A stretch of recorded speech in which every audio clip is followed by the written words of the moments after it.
One very interesting thing about us humans is that internal contact with the body is synonymous with openness.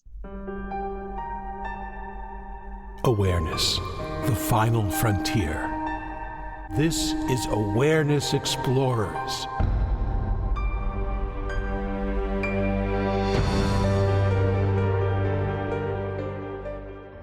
Welcome back, friends, to Awareness Explorers. I, of course, am Jonathan Robinson. I'm with my trusty co-hosts, Brian Tom O'Connor. And only twice on Awareness Explorers have we had a explorer back. And I have to blame it on Judith Blackstone because I love her stuff and she writes good books every now and then. I want to ask her about it. So let me, before I introduce Judith, give our listeners a little bit of background about your bio. Judith Blackstone is an experienced teacher in the contemporary fields of non-dual realization and spiritual, relational, and somatic psychotherapy. She's developed the realization process, which many of you know, which is a direct path for realizing fundamental non-dual consciousness, as well as the application of non-dual realization for psychological, relational, and physical healing. She currently has 7 books in publication and has taught the realization process for over 35 years. Her new book is called The Fullness of the Ground, A Guide to Embodied Spiritual Awakening. Welcome back to Awareness Explorers, Judith. Yeah, thanks so much for having me back. So, I've been listening to your book, and I love the fact that you actually have an audiobook because no one ever reads anymore. And I read it. Okay. But on Kindle, not in physical. Kindle, yeah. Right. And I like how it's really focused more than your other books on the ground of being or non-dual awareness. And I'm wondering what got you to write a book just focused in that way versus some of your other books. Well, the last book that I wrote, Trauma and the Unbound Body, really focused on the psychological aspect of the work.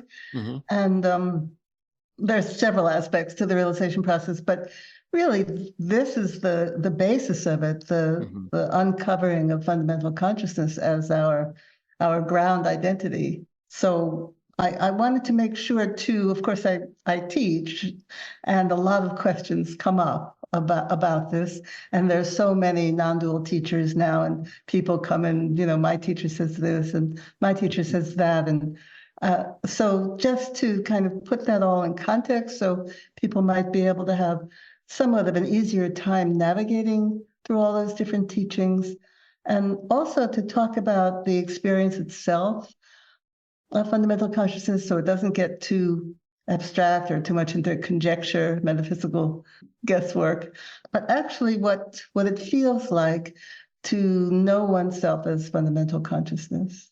Yeah, I'm glad you mentioned all that because your book came at such a timely period for me because I've been very much fascinated lately by the apparent, I guess you'd call it, sectarianism that has grown around contemporary non-dual teachings. And it wasn't until reading your book that I realized that this is an age-old dichotomy. That's right. Would you say that the two categories you write of in your book, Shentong and Rongtong, are akin to the two different modern approaches, like, for instance, radical non-duality and, I don't know, for lack of a better word, non-radical non-duality or awareness-based ground of being practices?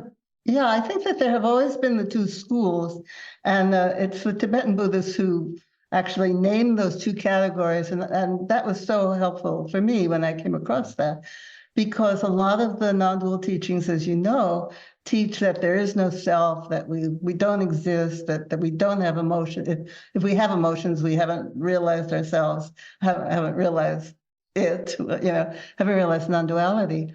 And then there's a whole other school which has actually never been as popular, even if we go back through the history of Tibetan Buddhism, and can also be found in Hinduism and to some extent throughout the world.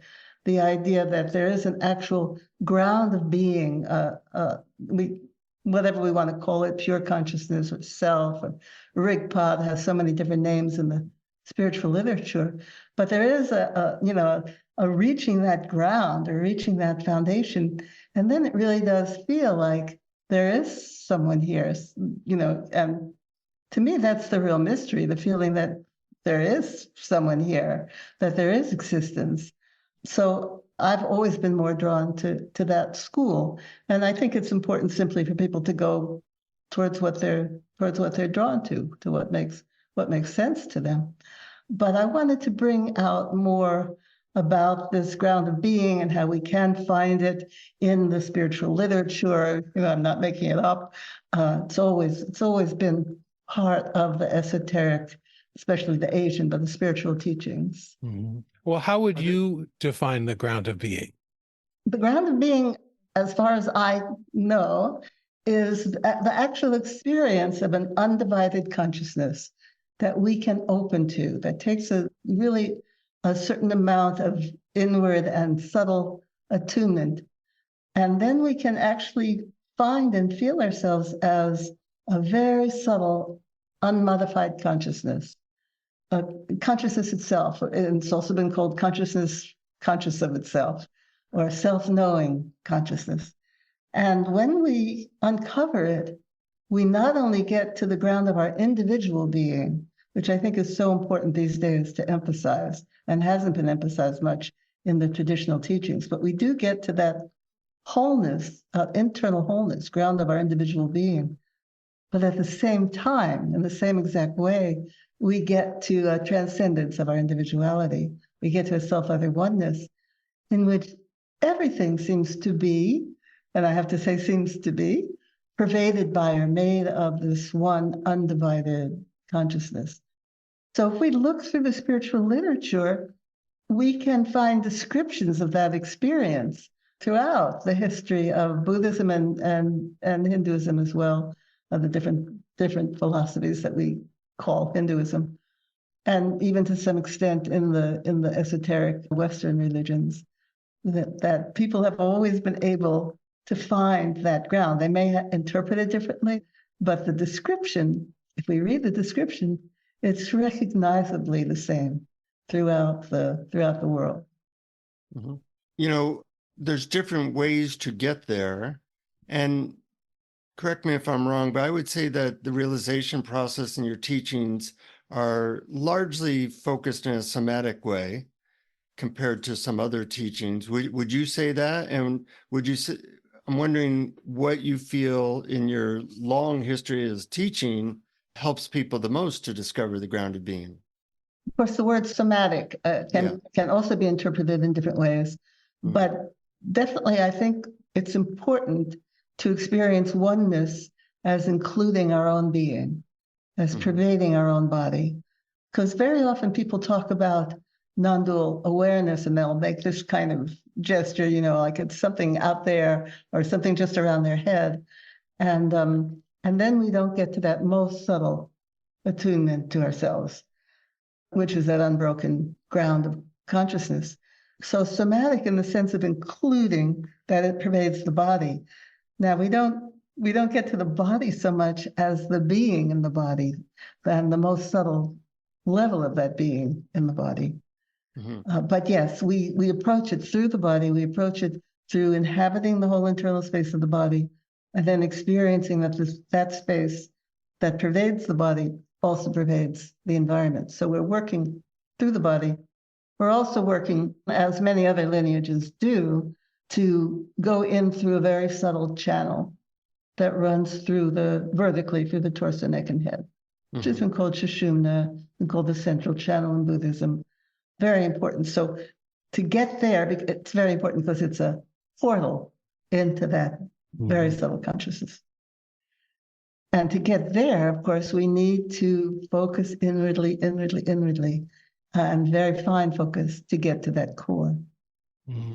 Yeah, and I was wondering if we could drill in even a little more. This is absolutely fascinating, to the transition. For example, you have a great practice, a long one in your book called Attunement to Fundamental Consciousness, in which you inhabit one by one various parts of your body.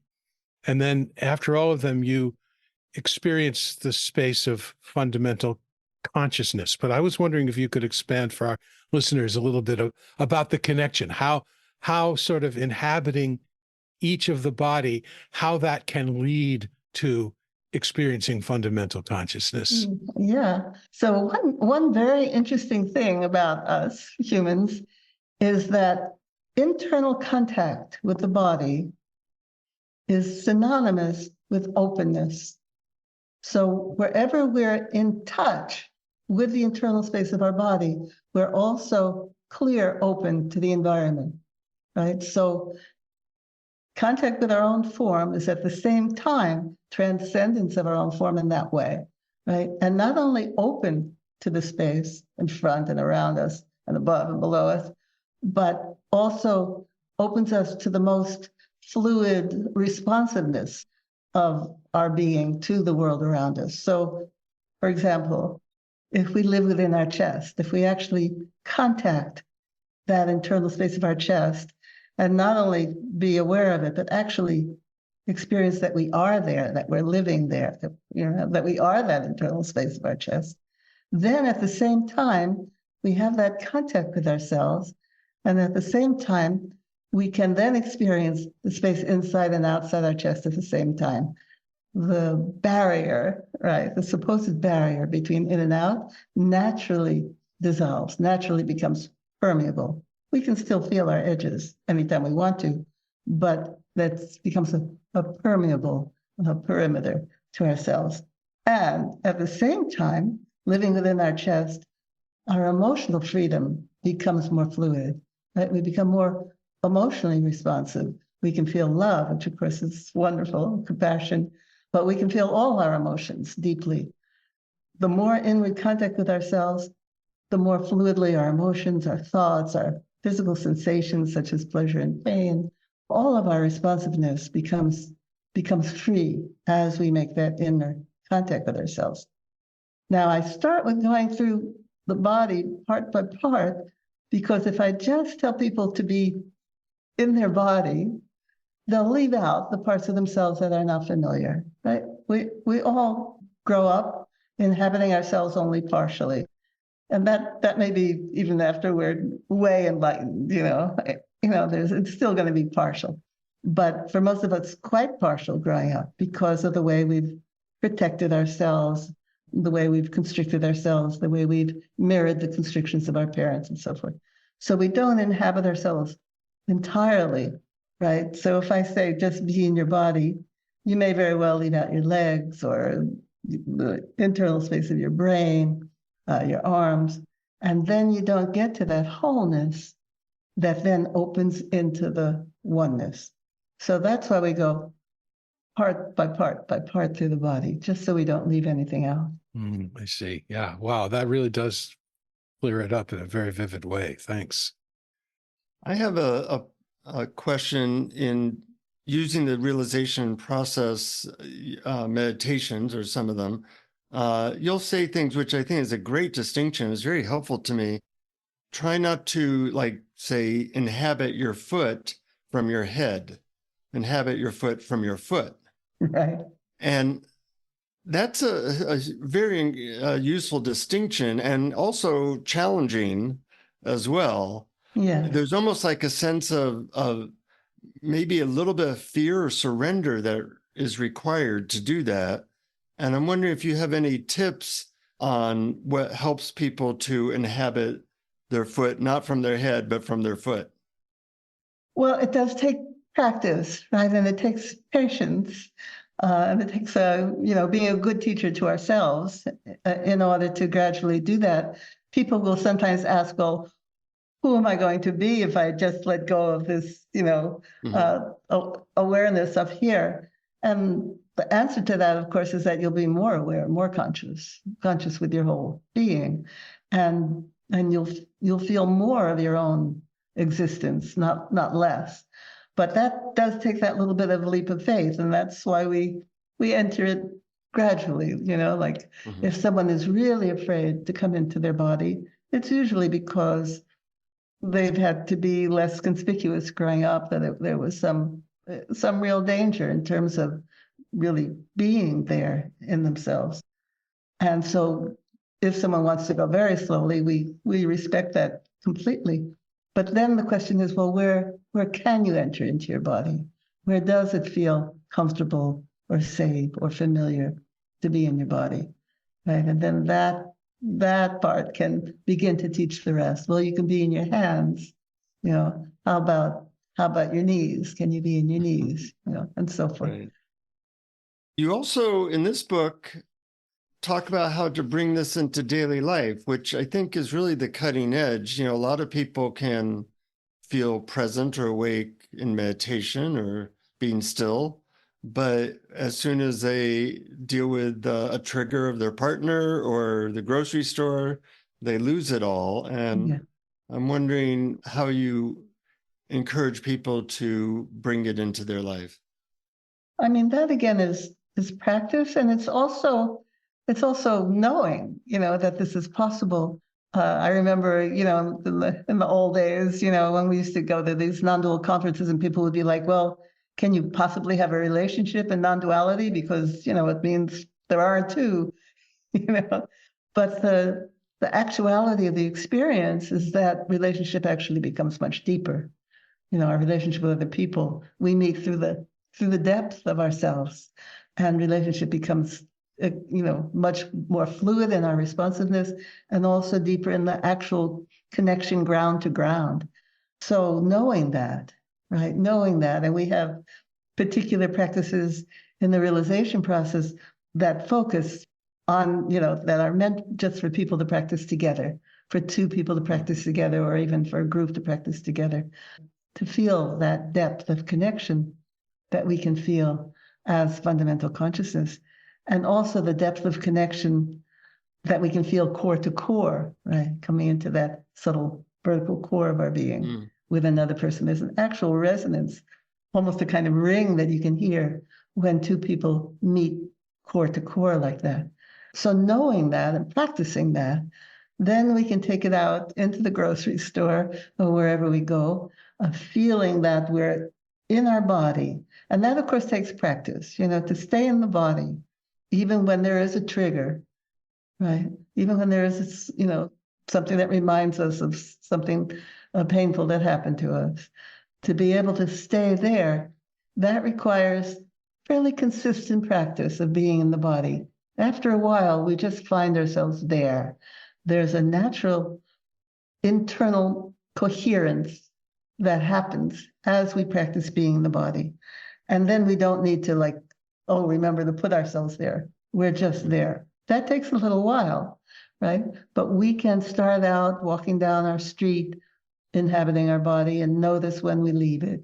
Just come on right back. Just like in any meditation, where when you get distracted, you just come on back, right, to the meditation. So it's the same.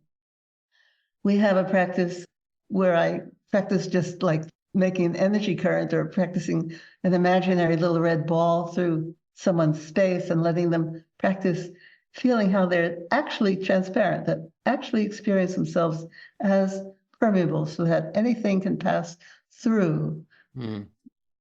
Now we have a choice, interestingly, of catching someone's vibrations and holding them and cherishing them, or letting those vibrations pass right through us, right? So that we feel them, but we don't hold on to them, and they don't shatter us, right? Because we've practiced knowing ourselves as that unbreakable fundamental consciousness, right? So even anger coming towards us, or even someone's neediness coming towards us, is something that we can allow to pass through that unbreakable space without shattering, right? We might decide to take ourselves away from that relationship or to respond to it. We have a little more resilience and response time because of that resilience, right? But we're not broken, right? So that's one very interesting thing about fundamental consciousness is that it's unbreakable. It's experienced as space. So no matter how hard you hit it, it won't break, right? Once we've really practiced attuning to it. I like the idea of something coming at you and being permeable or transparent, especially not just with people, but also with things like hearing the news. that some people close down and it's like in their body, all the difficult news. And you can do a spiritual practice by watching the 6 o'clock news. Right, you sure can. Have it go through. Yeah, you sure can. What's really important here is that it's fundamental consciousness. It's a disentangled, we can call it a dimension of ourselves, right? It's a disentangled aspect of ourselves. It's not detached, right? So we'll still go, oh boy, have you ever seen anyone that frightening? Look, we still may feel fear or disgust or any of those things, But again, we don't lose track of ourselves in that. We don't lose ourselves, right? So we can let that pass through, and it's over. That's another thing, right?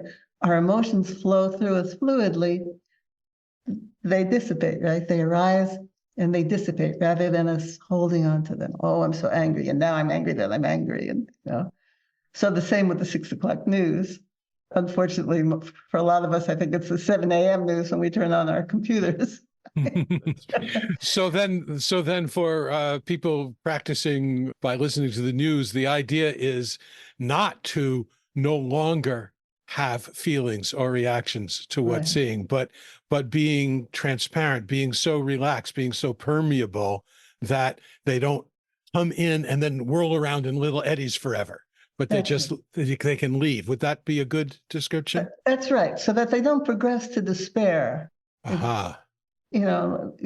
Sad. But okay, that's a scary guy. I feel fear when I look at him. All right. Right. And now it's over. I might still be concerned for the political scene, for the country, but I haven't lost myself in it. Haven't felt shattered. Haven't felt like, moved to Portugal. Right. Well, when you say that it doesn't move to despair, I find that really profound and hopeful. And it reminds me of one of my favorite quotes in your book, which was one of the most important things to understand about non-dual realization is that it is possible. Yes. And for some, it seems impossible. Yes.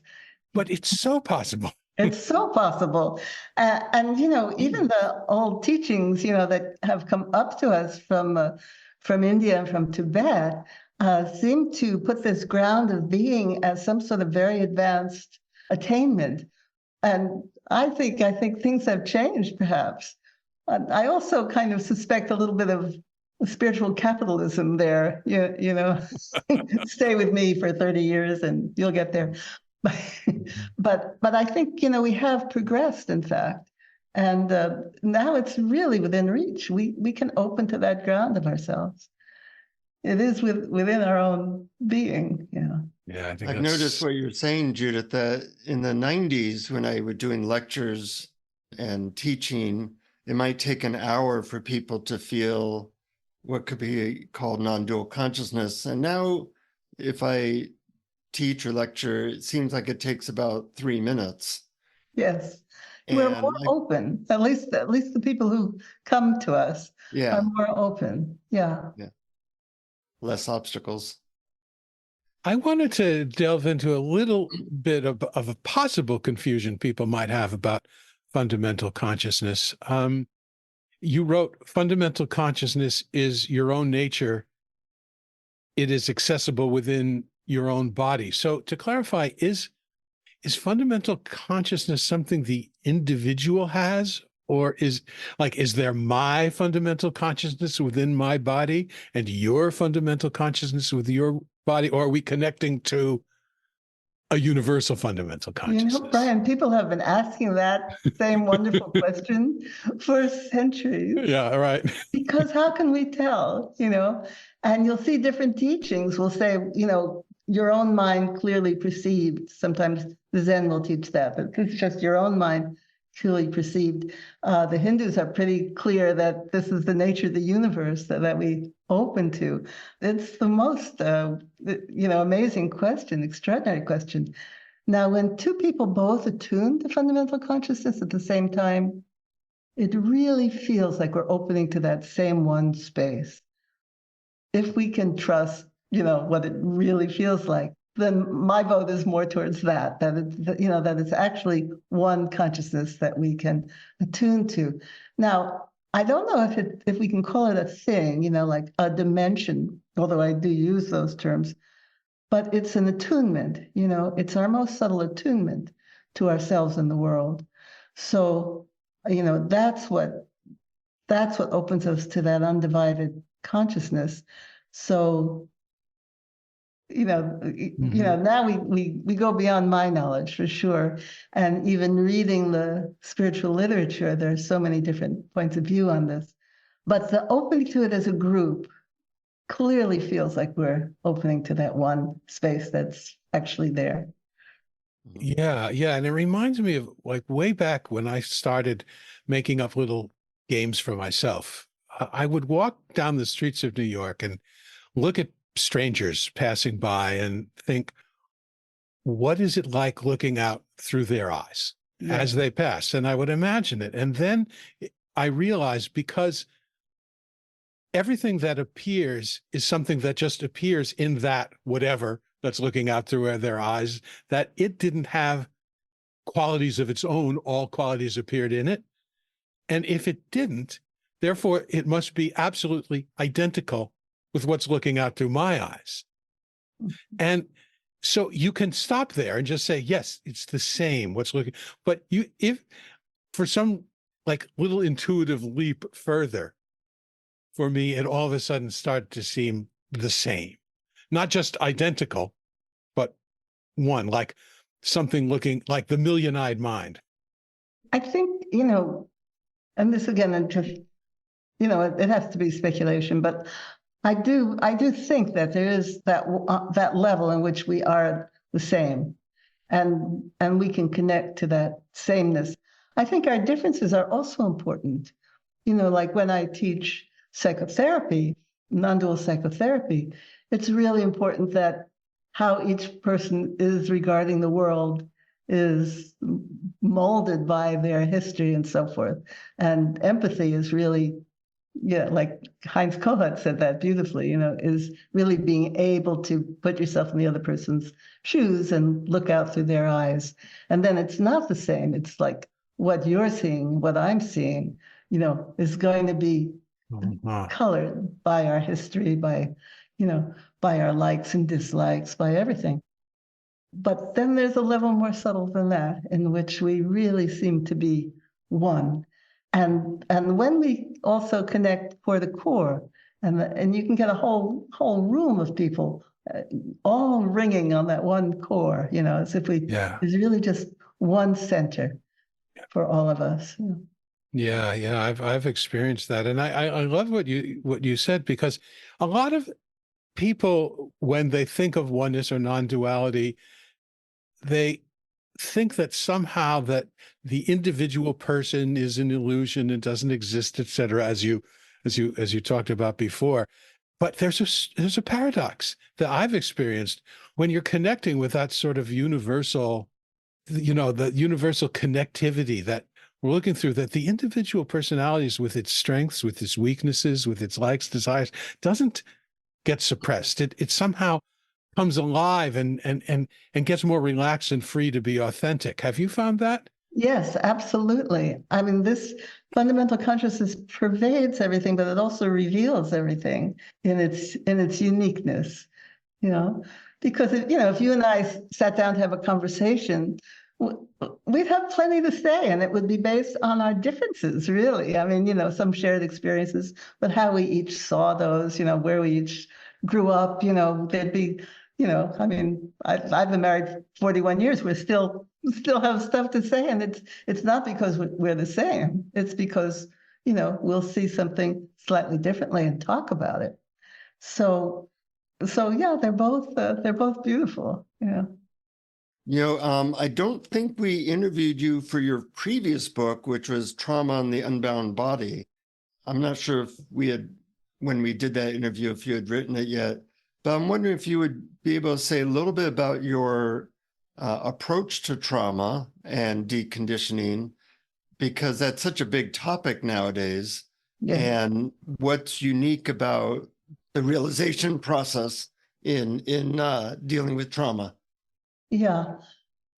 It does differ from most of the body psychotherapies that are available today in terms of dealing with trauma, in that I'm not focused on the nervous system, I'm focused on the fascia, which is that tissue that surrounds everything in our body, every cell, everything in our body. It's really a level of oneness, but it's also a level of tissue that can constrict, that seems also to be very sensitive to the mind, so that if something painful happens to us, or something that we cannot fully digest, fully take in, especially as children, we will protect against it, and we'll protect right there in that part of the fascia that would have been engaged in that event, right? So we shut down our heart, we shut down our sexuality, we shut down our voice, we shut down our intelligence, through the level of the fascia. And all of those constrictions are related for each of us to specific memories, specific events. So the way that the realization process approaches that, we have something called the release technique, where we go right into those constrictions in a particular way that actually causes them to constrict further and then release, and can also reveal the roots, the sources of those constrictions. And then we go in, then from there, we inhabit the body further. So it really depends on people having done the embodiment, the attunement, fundamental consciousness, the core work, and then they can go into that very subtle finding and releasing of those constrictions and embody themselves more fully, and then open themselves more fully to fundamental consciousness. So that's the main contribution, I think, of realization process to the psychotherapy field. There's also the healing and deepening of relationships as fundamental consciousness, which can go quite a long way to healing what we call attachment disorders. Instead of having to either block someone out or come way out of ourselves to try and find love, we can connect depth to depth, right? So that we're both still connected to ourselves, but experiencing deep connection with another person. So there's a whole part of the realization process that works with that, the healing of relationships and our ability to relate with others altogether. You used the term earlier, non-dual psychotherapy. I'm a psychotherapist and into non-dual. I'm wondering what that means to you and what that looks like if you're working one-on-one. Yeah, well, what it means to me is that the direction of health in the realization process is towards the ability to inhabit one's body fully and open to that self-other oneness. Mm-hmm. So it goes towards non-duality, right? That's the direction of healing. That's the main, and then hopefully the therapists that I train are sitting in that non-dual space as fundamental consciousness, so that as the client opens, they meet there. Mm. Well, it's almost weird that psychotherapy didn't come to that realization earlier, that we have to create a field called non-dual psychotherapy, because normally how does it miss it? I mean, it's kind of interesting. I can tell you exactly how it misses it. If you study intersubjectivity theory and the relational therapies, that was like a step towards it, right? Mm-hmm. And that they were talking very much about the mutual influence of client and therapist, and also very importantly, the equality of client and therapist. But Stollerow says right out that our psyche is made up of different patterns of self-other connection and self-knowledge, and the direction of therapy for him was to have more fluid and more varied templates, mm-hmm. right? So they never get further than that, more and more mutual influence, but never to that very subtle dimension of oneness. Mm-hmm.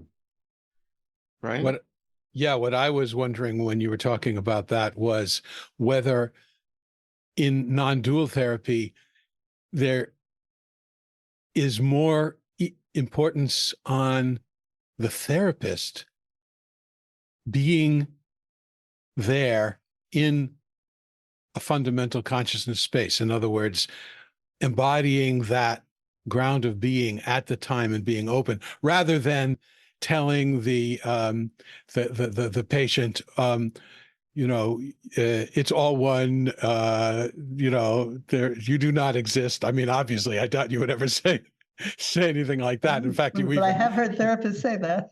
Yeah, right. Well, that's my point. That non-dual therapist, it sounds like it has more to do with creating a mutual field, or for lack of a better word, what would be a better word? Sure. Oh, well, opening. Yeah, opening. Mutual field, definitely.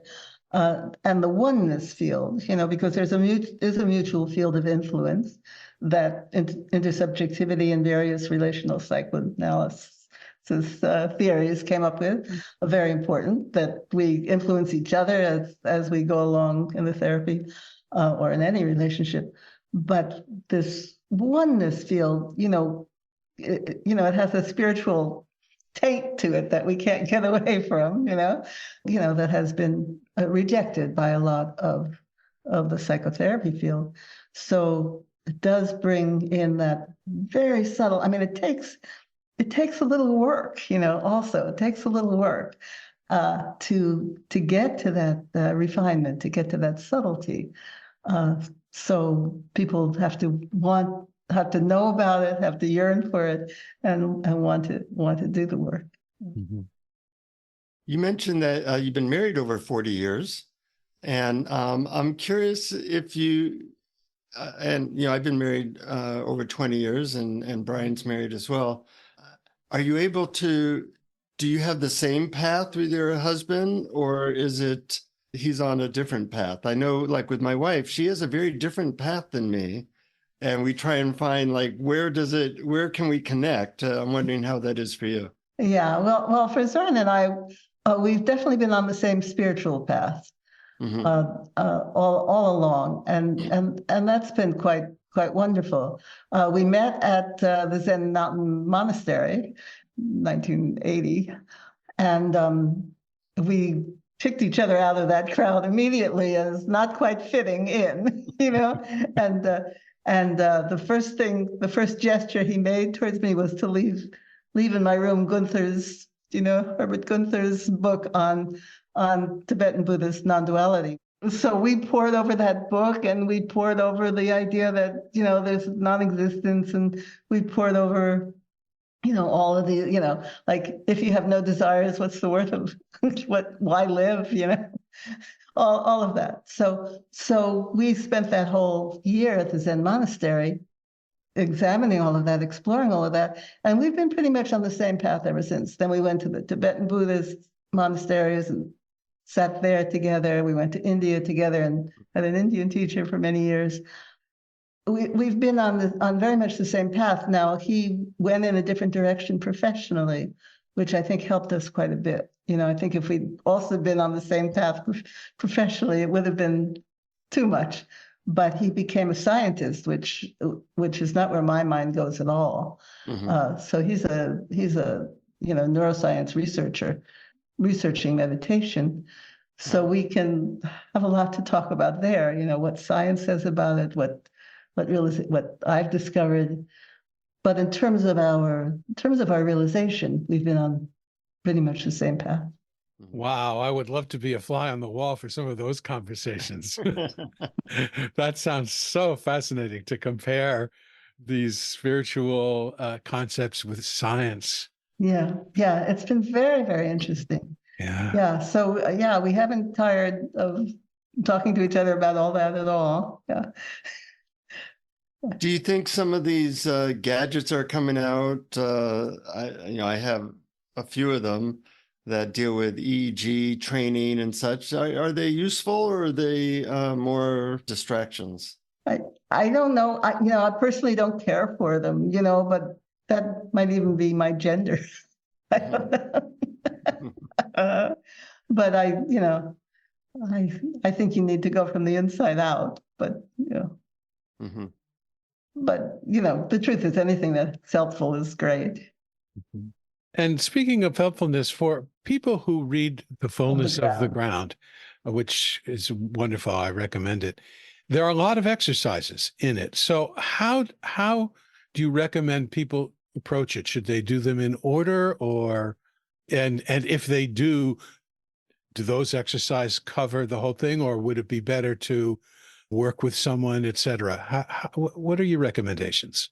I mean, that's a very personal thing. Some people do better working on their own.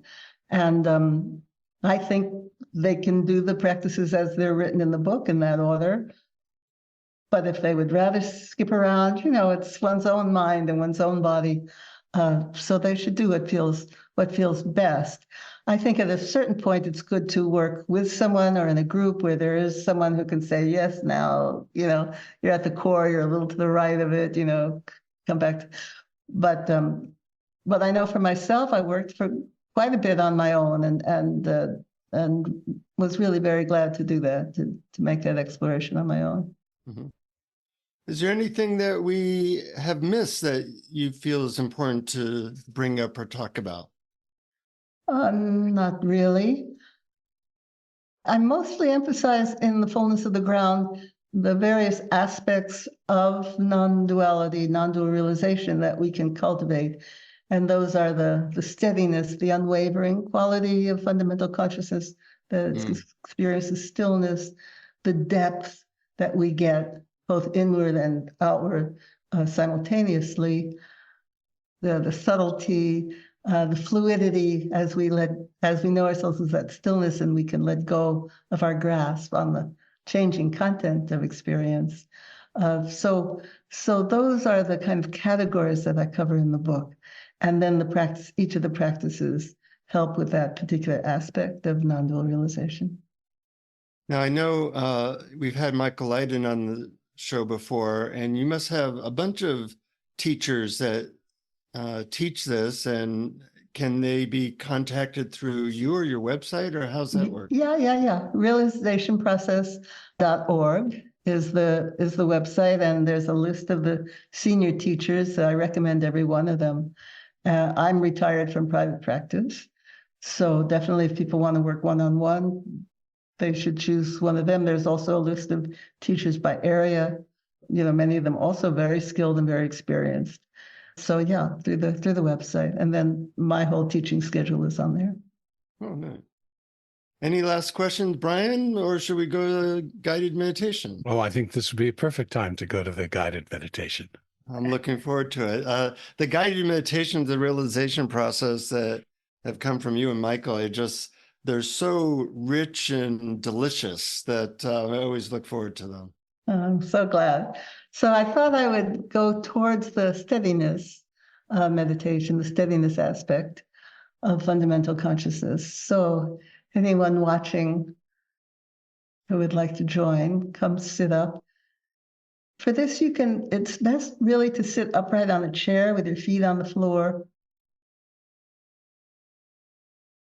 And you can do this with your eyes closed if you're comfortable like that. And we start with just breathing, and that's just to get here. Just smooth, even, calm breath.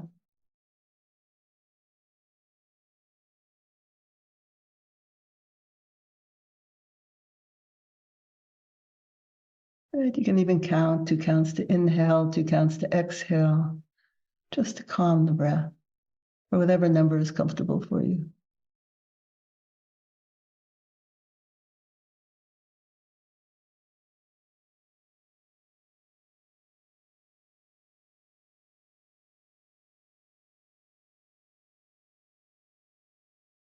Now come down into your feet and make deep contact with yourself in your feet. Right? So not just aware of them, but actually being there if you can feel that within your feet. Let your breath adjust to being that far down in your body so that you can stay in your feet as you breathe, so that your inhale doesn't lift you up away from there.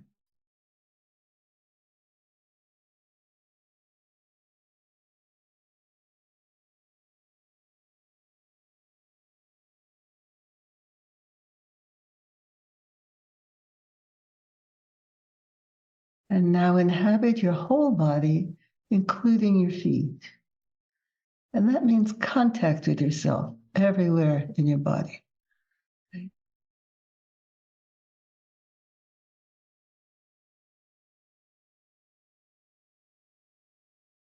Taking a moment, if you can, to experience your whole being at once. And breathing.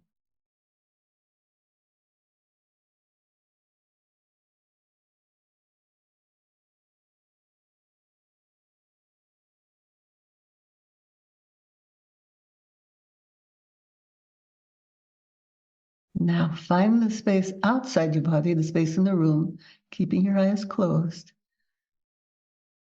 And let yourself experience that the space inside and outside your body is the same continuous space. You're in your body, but you're permeable in that way. Space inside and outside is the same.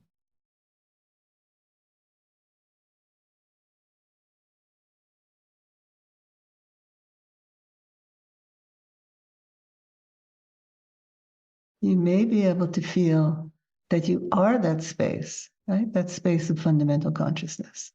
It's not something separate from us.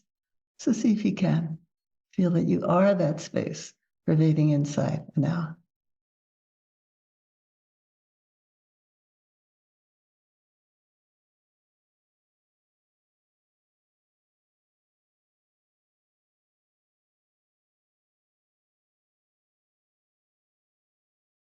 And now slowly open your eyes. And let's find that with the eyes open. So with your eyes open, inhabit your whole body, including your feet, including your arms, your brain.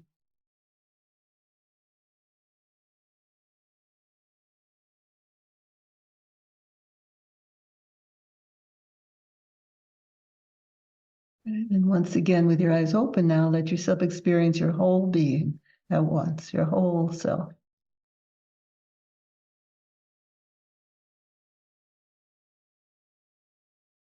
Find the space outside your body, space in your environment, in the same way that you found it with your eyes closed. And feel that the space inside and outside your body is the same continuous space. You're in your body, but the space inside and outside is the same. And without moving from your body, let yourself experience that the space that pervades you pervades your whole environment, even the furniture across the room, everything, without leaving your body at all. And let's just sit like that for a moment.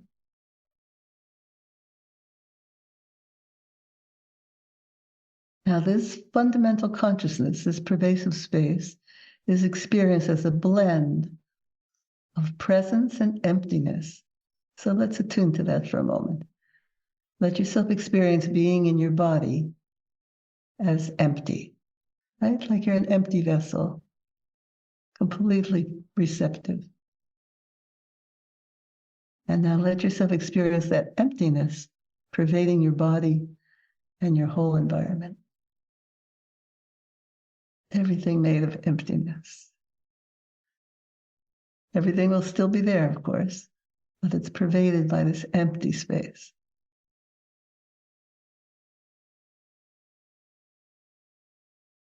Now experience inhabiting your body as presence, that you're fully present in your body.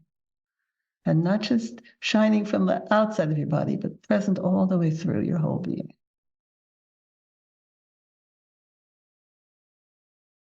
Let yourself attune to presence pervading your body and your whole environment. Presence pervading everywhere.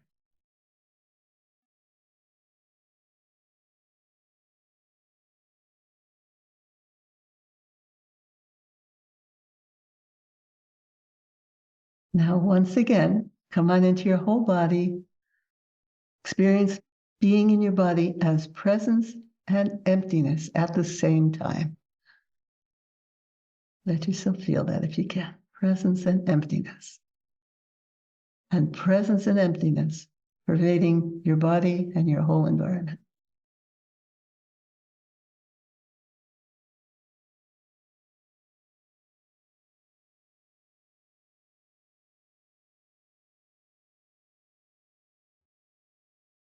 Take a moment to let that space do the hearing. Right? Of course, you are hearing as fundamental consciousness, but it's a letting go. It's a non-grasping, just letting the sounds occur in the space.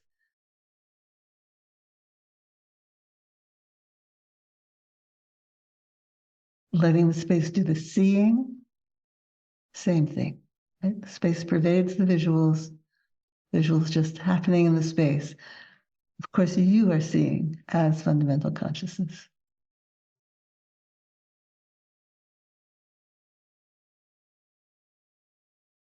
And now the sounds and the visuals at the same time, so that you are hearing in that non-grasping way as fundamental consciousness. And we'll sit for just half a minute, as that pervasive space, presence and emptiness, seeing and hearing. Keep breathing in order to stay there.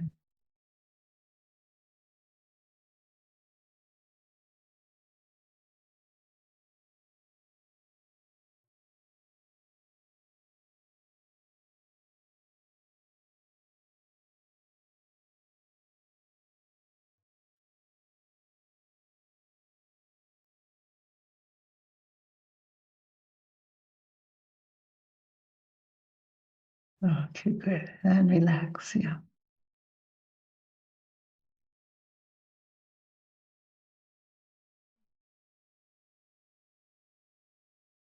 Well, thank you both. That was a whole amusement park of states of consciousness there. That was beautiful. I loved it. There was a moment of release, and it's almost impossible to describe verbally, but when presence and emptiness all of a sudden no longer seemed opposite.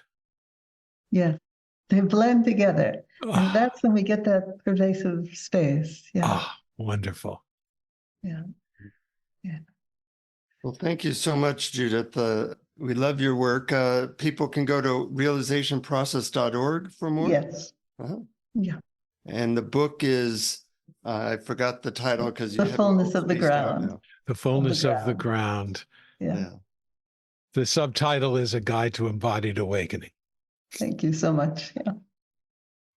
Our pleasure. And just a reminder, thank our Patreon supporters for helping to support the podcast. And if you want to know about all our free stuff and how you can support us, or I guess it's not free stuff, so it's up to $1 a month, Brian. So wow, that's steep. I know, but they can go to patreon.com/awareness explorers. And thank you so much for the work that you do, Judith. Thank you. Thank you so much. And to our friends, always keep exploring. Keep exploring. Thank you for listening to Awareness Explorers. To learn more, you can check out our website at awarenessexplorers.com. Please subscribe to our podcast on your favorite podcast app. We'd love it if you would post a review. And please share our link on Facebook and with family and friends, because knowing yourself as awareness is the greatest gift you can give yourself or someone you love.